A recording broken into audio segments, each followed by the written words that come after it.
Good evening, San Bernardino. I hope you guys are having a wonderful Tuesday, staying as cool as possible. I know it's supposed to be heating up, so we have a really great and again short agenda review for this coming up meeting. And so let me make sure that we are live and everybody that wants to see can see. Um, okay, here we go. We're up and running. All right, so let's get into all the good stuff. If you aren't able to watch this live, I will have it posted to Instagram and Facebook and YouTube, and you can review it at any time. So, okay, here we are. All right, so we have closed session going on beginning at 3:30 p.m. And if you want to come and comment on any of these particular things, you are more than welcome. So we are going to have a conference with legal counsel for existing litigation. So the first case is Matthew Brown v. the City of San Bernardino. And so if you remember, Matt Brown was the previous chief of staff to former Mayor John Valdivia, who had filed regarding the retaliation and sexual harassment of the three females, himself included, and another employee. So, this stuff lingers on for years, and here it is back for discussion. And then we have another case for Ricardo Penagua for the City of San Bernardino, and this is another coming back to us. And then we have the San Bernardino Development Company, LLC, and that is the case regarding the downtown redevelopment previously known as RD ICO. And so the San Bernardino Development Company is the land developer. So we will be discussing that. That's been in court. And then we will have conferences with legal counsel, significant exposure to two cases. And those, again, will be more than likely announced prior to us going in. And then an item for public employee appointment, a discussion on the appointment of the city clerk. As if you remember, or if you don't, our previous city clerk, Genevieve Rocha, left the city in April of this year, and we have had Talisha Lopez in the acting position. And so we will see what everybody wants to discuss. And that will be for closed session. And then at 5 p.m., we will begin open session with our invocation and pledge of allegiance. If we make any determinations then on anything in closed session, then we will report it out for our closed session report. There are a few presentations and proclamations. So we have a Citizen of the Month for Steve Valencia Jr., the Essential Barber Club, civic engagement. And then, as you guys know, yesterday began the official start of Hispanic Heritage Month. So we will put a proclamation in place for that, honoring September 15th through October 15th for this celebration. And then we will be recognizing a proclamation for California Native American Day in the city of San Bernardino, which will be September 26th. So those three presentations will take place. And then we have two public hearings. So the first public hearing, if you remember a couple meetings ago, there is a business that is having a discussion over a nitrogen tank outside of their property. I think it's a nitrogen tank now that I need to look at it. And so there's a discussion. The two lawyers for each side were there at the council meeting, and they are still discussing. They believe that they can come together possibly with a resolution before we go to the public hearing, either approving or denying this appeal for this specific item. And so this is this coming back. So if it looks familiar, yes, we had previously seen that, we hadn't discussed it, and they may still come to a resolution, they may not, but this is what that item is for. If you do want to speak to it, you're more than welcome to sign up and specifically talk to it. So hi, Scott, all the way from Canada. Thank you for joining.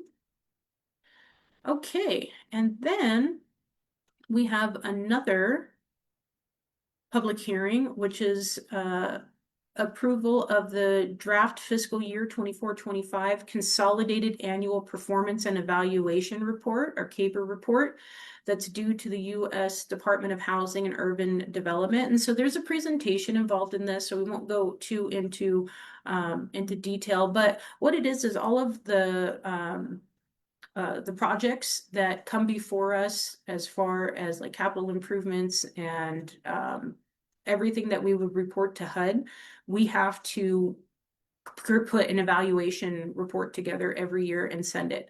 And so this is what you guys will be seeing, making sure that we're accounting for the projects, accounting for the dollars, and then we are doing our due diligence. And so if there is anything you want to speak to, and I guess we could look at it real quick if you would like on 533.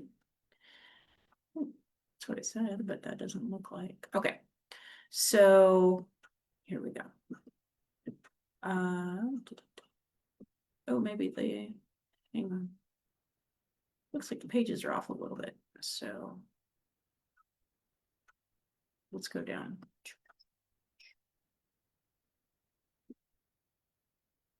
Okay.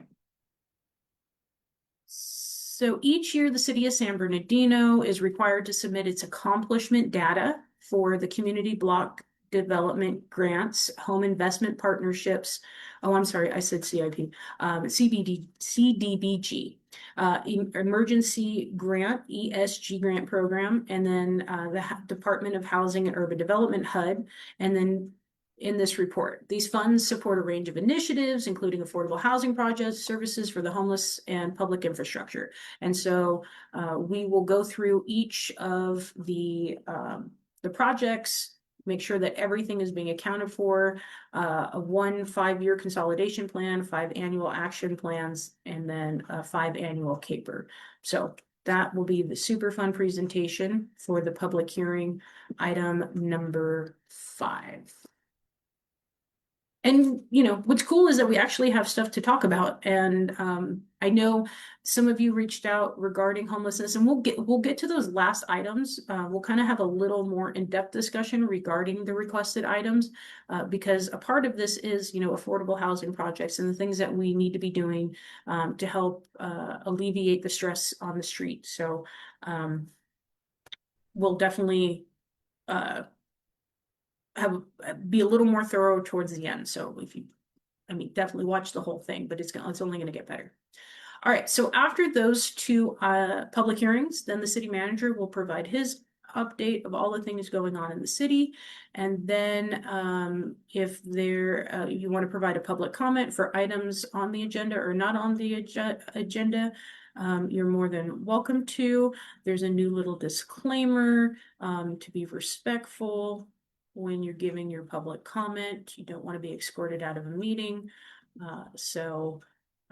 Just, exercise your right respectfully. So, and I know, look, for those that brought this up, that this is on there, I get it. In being in meetings for 6 years, you see a lot, you hear a lot, and there is always a desire to react to nonsense. But, what we don't want to do is interrupt anybody else's time. So hold it all in. All right, we've got the consent calendar, which is a majority of our meeting, actually. So as you guys know, we are still approving minute meetings. So this is from April, June, July, August of this year. And so those are going to be completed. And then there is an irrevocable agreement to annex a parcel to provide sewer services in Ward 6. So this is over where, over in the unincorporated area, they want to be able to hook up to sewer services. So that is what this is about. Then in the same ward, it's a resolution declaring intent to annex territory for Community Facilities District. So as you guys know, it would be a portion where they would pay in directly to this Community Facilities District for maintenance. And that is also in the 6th ward. Then we approve the commercial and payroll disbursements and purchases, so everything that's going through the city for the month of July. Then our investment portfolio. So for you wonderful nerdies out there who love numbers and were asking about this, I did get an opportunity just to ask the city manager during our review if the city was expanding on their investments and trying to maximize our money. And the answer is yes, the city is moving forward to look at more advantageous ways to get more bang for our buck in our investments. So that was really good to hear. I know that our previous interim city manager, Bill Gallardo, was really working to make sure that we were getting a good return. And I'm glad to see that that's still moving forward. So I'm glad that you guys do look at the investment portfolio. I think that's really cool. So then number 11 is adoption of resolution establishing the time for Park and Recreation and Community Service Commission. So in the beginning of this year, we brought forward an item to reevaluate the times that we're starting for the different commissions. And it came back, I think instead of starting them all at one time, like a proposal of 6 o'clock, each of the commissions were able to evaluate their own necessity, like need for meetings. And let's see, the Planning Commission is at 6, Public Safety is at 6, Animal Shelter, Animal Commission remains at 4:30. Unfortunately, Measure S did not have quorum, so they haven't had that discussion. Park and Recreation has voted to move their time to 6 o'clock. So I think this is awesome. As things change every 2 years, I think this is really good to see that, one, the commissioners can make their meetings, and 2, that the community can be involved.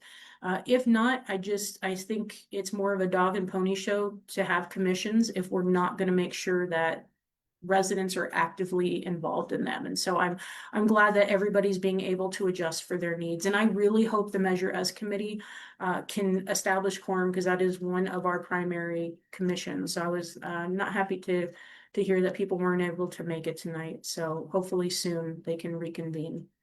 So that'll be item 11. And then we have item 12, authorize the city manager to execute amendment number 1 to the law enforcement service agreement with the San Bernardino International Airport Authority.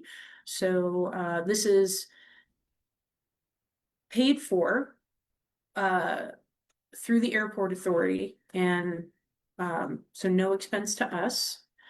And then item 13, and you guys have seen this come back a couple times, but I think it's finally ready to go. Acceptance of the Javier Tom of San Manuel Nation grant. So this is referring to the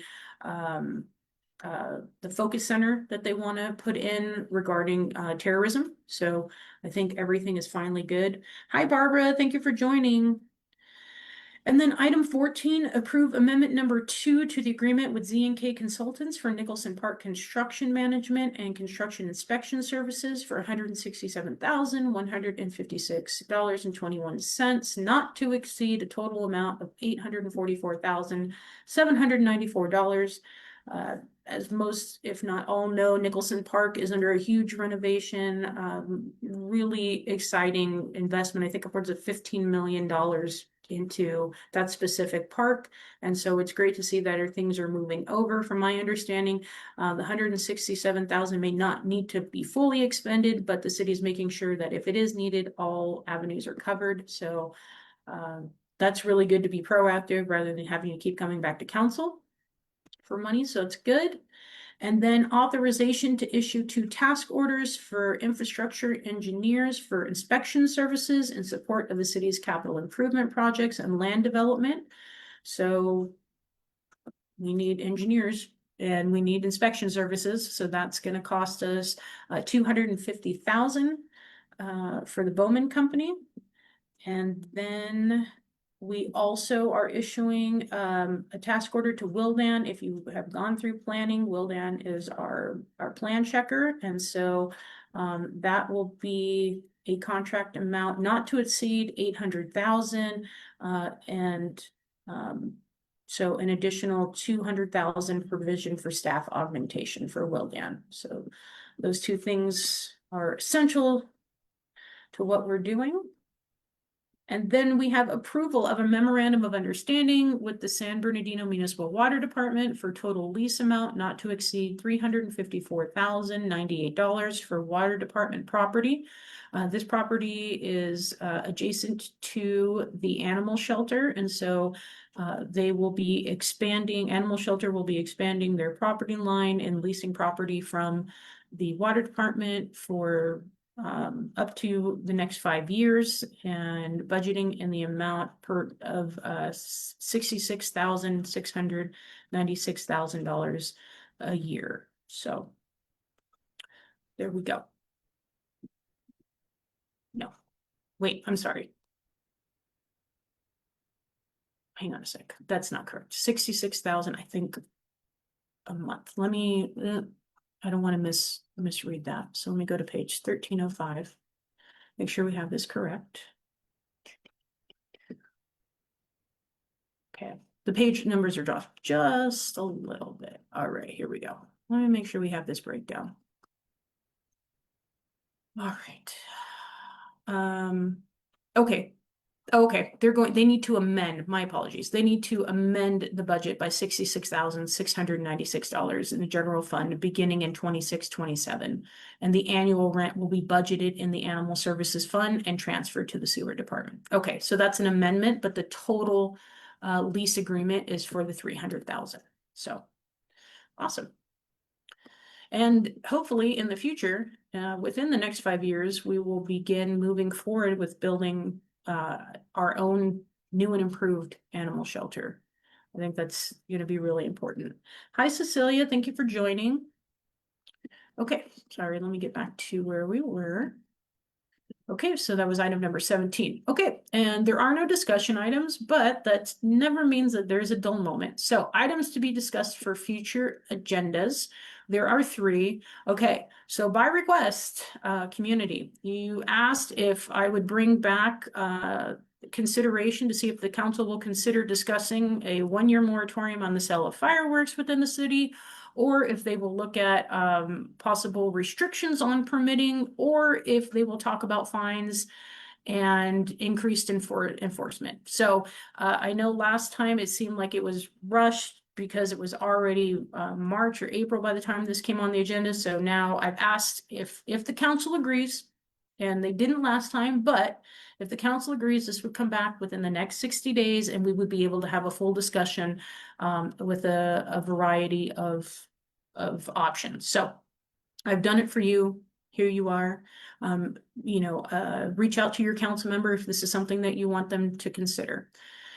Then there is a second item, which is direct staff to research and bring back a policy proposal within 45 days, evaluating the feasibility of requiring all public and private homeless shelters, interim housing facilities, homeless recuperative care centers, and similar facilities operating within the city of San Bernardino to allocate a minimum of 40% beds, rooms, and services to the city of San Bernardino to effectively address the city's unhoused population, demonstrate the ability to provide shareable data as the law permits, and track participant outcomes for no less than 6 months, submit a 12-month security plan annually for approval, reimbursement requirements for any nuisance compliance and increased service demands as a result of the project, and complete interior and exterior facility upgrades and enhance neighborhood aesthetics and align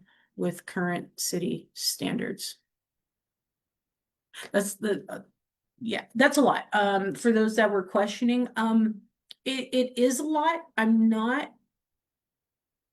Here's the questions that were asked. Is this legal? I'm reading it. I'm sure there's some portions of this that are legal. I don't know about private enterprises versus things that the city attributes money to, contributes. I know that we have shared projects. So I don't know. This is a lot. So for those of you that are worried or confused, I and I don't know if this can be done in 45 days. But I don't not think that there isn't something here in all of this chat GPT-ness that we can't maneuver through. So yeah, I'm gonna need this explained to me as well, to kind of, see where the policy lies in what we can do. So, for you service providers that are unsure, I mean, definitely come and question. I think that's a good thing. I think it's important to ask, what that would entail, because I don't know. I really don't know all of, what we can legally require and not legally require. And it does say as the laws permits. Now, with that said, Fred Charette has asked to direct the city manager to convene a special meeting or workshop of the mayor and council within 30 to 60 days to provide a comprehensive update on the navigation center and city-funded homeless service contractors, including project status, timeline, budget, funding, and performance outcomes from 22 to present. Okay. Now, if Councilman Charette's item comes before Councilwoman Knauss's item, I think we're going to have a clearer understanding, because what we're void of in the city is information and status. And there is another item that we all asked to come back, which is to discuss interim housing and interim sheltering. Now, timing is going to be important.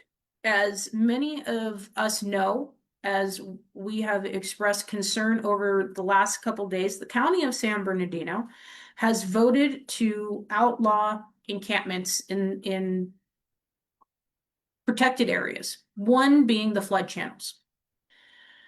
What this creates for the city of San Bernardino is an emergency need to get our butts moving. And I really don't have any other way of saying that, because while we want to possibly have a discussion about other people building shelters, the city has not done its due diligence on its own of creating beds at all, other than having a voucher program. We haven't built anything. We help support a project with Lutheran Social Services, which is coming. We talk about the navigation center, which Councilman Charette, is asking for an update. But we are not in a position, I believe, to then regulate other people doing things when we have not done what we need to do. And that's why I hope, and we hear this a lot, the cart before the horse seems to be our issue. And I had this discussion yesterday with the city manager and staff, and Councilman Charette as well, is that we do a lot of these discussions behind closed doors at the ad hoc committee meeting. And what I've asked is that we take the homeless discussion off out of the ad hoc and put it in front of the entire council. So I do support us having a special meeting. I think it should be a special meeting. I would hope that it's not a workshop, because we need to be able to take action. We need to be able as a body to sit and have a real discussion on how we are going to create beds of our own and make an attempt at putting a dent into homelessness in the city. And while other people are moving their projects forward and whatever that may be within our ability to be a part of, that's all great on the side, but the city has its own obligation. And so I would be remiss to not say that we have not done our due diligence in the city. And I think that's something that, we've talked about, but we're 9 months in.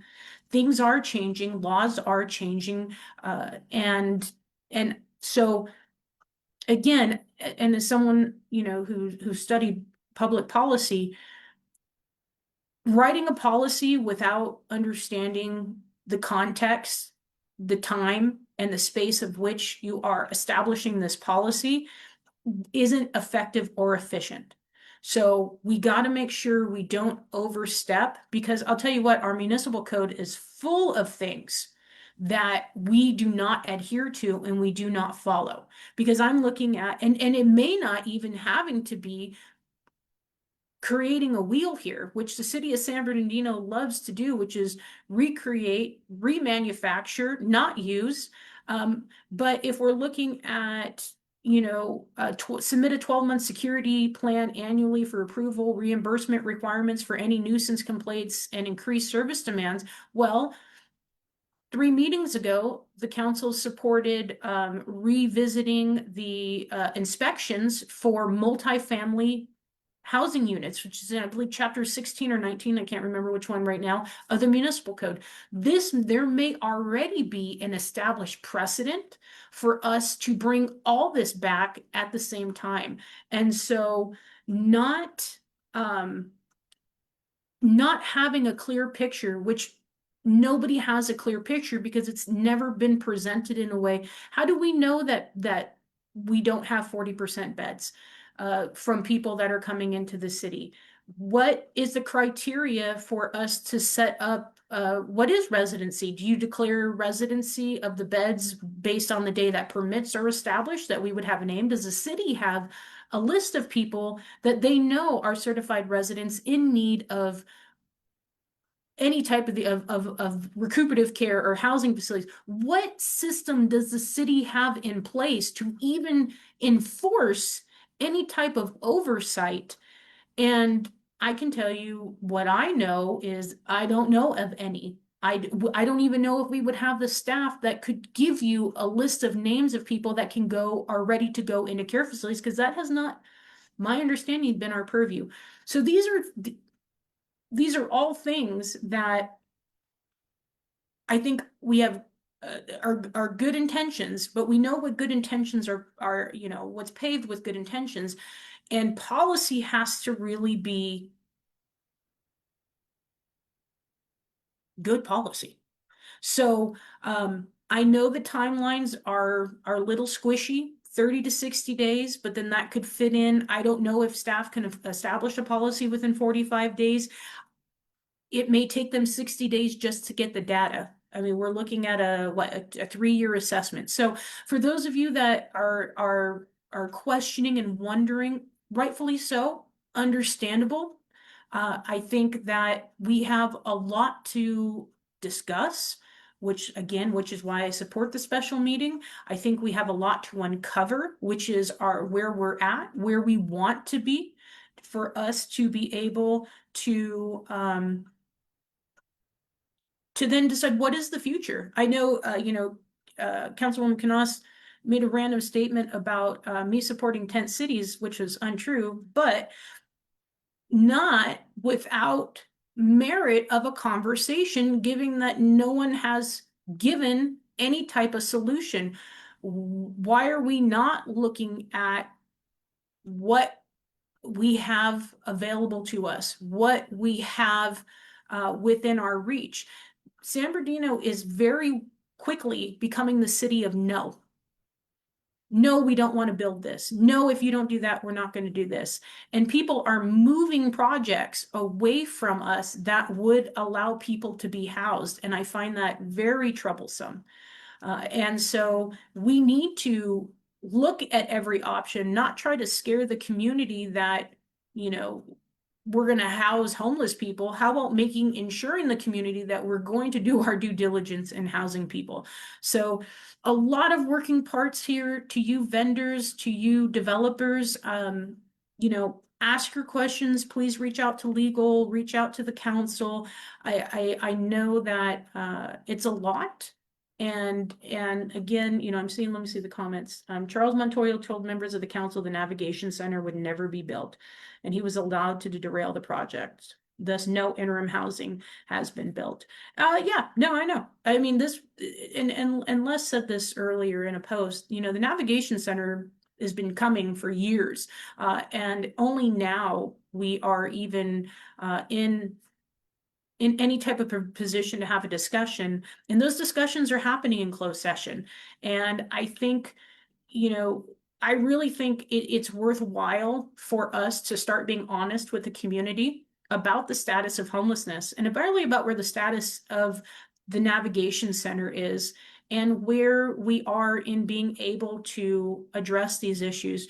The president and the governor are moving forward with initiatives for more treatment facilities, which is why I don't understand the constant dismissal of how important Patton State Hospital will be, and how important that our assembly member worked to create an opportunity for a project there for housing, and what that expansion looks like, and what partnership, if any, the city of San Bernardino can play in providing a space, and what treatment facilities look like in the city. So I think we're not having the real honest conversation about homelessness that we need to.